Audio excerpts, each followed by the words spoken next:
Guys, ഇതാണിപ്പോൾ എൻ്റെ ടാങ്കിൻ്റെ അവസ്ഥ. മൊത്തം ആ പായലൊക്കെ പിടിച്ച് നിറഞ്ഞിടക്കീന്. ഇതിപ്പോൾ ഞാൻ കൈ കൊണ്ട് തന്നെ വാരിക്കളയുന്നത്. കുഴപ്പമൊന്നുമില്ല, നമ്മുടെ മീനിൻ്റെ ടാങ്കല്ലേ.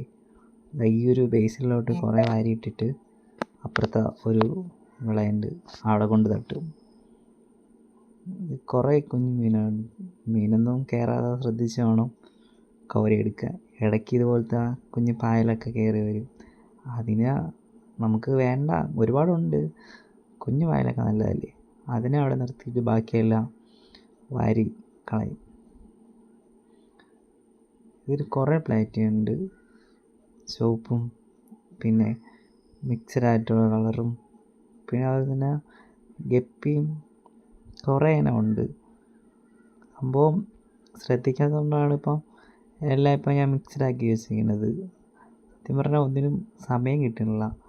ഇല്ലെങ്കിൽ ഇങ്ങനെ അല്ല മീൻ വളർത്തിയിരുന്ന. ഒരുപാട് മീനുണ്ടായിരുന്നു, വെറൈറ്റി ആയിട്ടും ഉണ്ടായിരുന്നു, ഒരുമിച്ച് ഒറ്റയ്ക്ക് മാറ്റിയിട്ടിട്ടുണ്ടായിരുന്നു.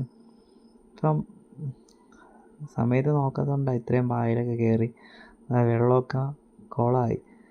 പായൽ കിടക്കുന്നതുകൊണ്ട് ഒരു ഉപയോഗമുണ്ട്, അതിന്